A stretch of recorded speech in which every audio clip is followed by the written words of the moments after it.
నీ సహవాసమును పోగొట్టుకొనకుము. దేవుడైన యెహోవా చేసిన సమస్త భూజంతువులలో సర్పము యుక్తిగలదై ఉండెను. ఆదికాండము 3:1. స్త్రీ సర్పముతో మాట్లాడుచుండినప్పుడు, లేక ఆమె చెట్టు నుండి పండును కోయుచున్నప్పుడు, లేక ఆమె దానిని తినుచుండినప్పుడు కూడా నరుడు ఆదాము ఆమెతో ఉన్నట్లుగా కనుగొనలేము. మనుషునికి సాటి అయిన సహాయకారిగా ఉండవలెననున్నదే ఆమెను సృష్టించుటలోని దేవుని యొక్క ముఖ్య ఉద్దేశమై ఉన్నది. ఆమె ఎల్లప్పుడూ అతనితో సహవాసము కలిగి ఉండుటకే దేవుడు ఆమెను అతని యొద్దకు తీసుకొని వచ్చెను. ఆ స్త్రీ నరునితో ఉన్న సహవాసమును పోగొట్టుకొనినప్పుడు ఆమె దేవుని యొక్క ప్రేమకును సత్యమునకును ద్రోహము చేసినదిగా మారిపోయినది. స్త్రీ నరునితో ఎల్లప్పుడూ ఉండవలెనని ఎదురు చూడబడిన విధముగా సంఘము సాతాను చేత మోసగింపబడి క్రీస్తునకు విరోధముగా పాపము చేయకుండుటకై క్రీస్తు అయిన తన పెండ్లి కుమారునితో ఎల్లప్పుడూ సన్నిహిత సహవాసము కలిగి ఉండవలెనని ఎదురు చూడబడుచున్నది.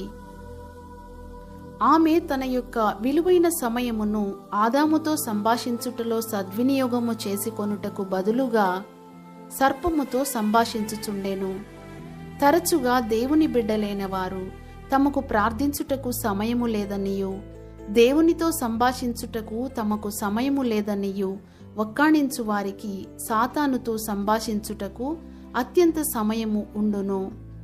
మరియు దేవునితో సన్నిహిత సహవాసము కలిగిన పరిశుద్ధులతో మనము సహవాసము కలిగి ఉండవలెను. మాతో కూడా మీకును సహవాసము కలుగునట్లు నిశ్చయముగా మన సహవాసమైతే తండ్రితో కూడాను ఆయన కుమారుడైన యేసుక్రీస్తుతో కూడాను ఉన్నది. 1 యోహాను 1:3. మొదటి శతాబ్దపు విశ్వాసులు అపోస్తలుల బోధయందును సహవాసమందును ఎడతెగక ఉండిరి. వారికి మహాకృప గొప్ప ఆనందము ఉండెను. మన సహవాసమైతే ప్రభువుతోనూ ఆయన యొక్క పరిశుద్ధులతోనూ ఉండునట్లుగా కాపాడుకొనవలెను.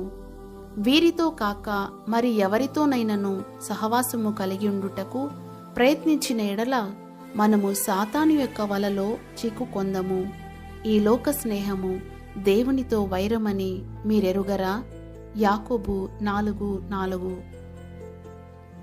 దేవుడు మిమ్మును ఆశీర్వదించునుగాక. ఆమేన్.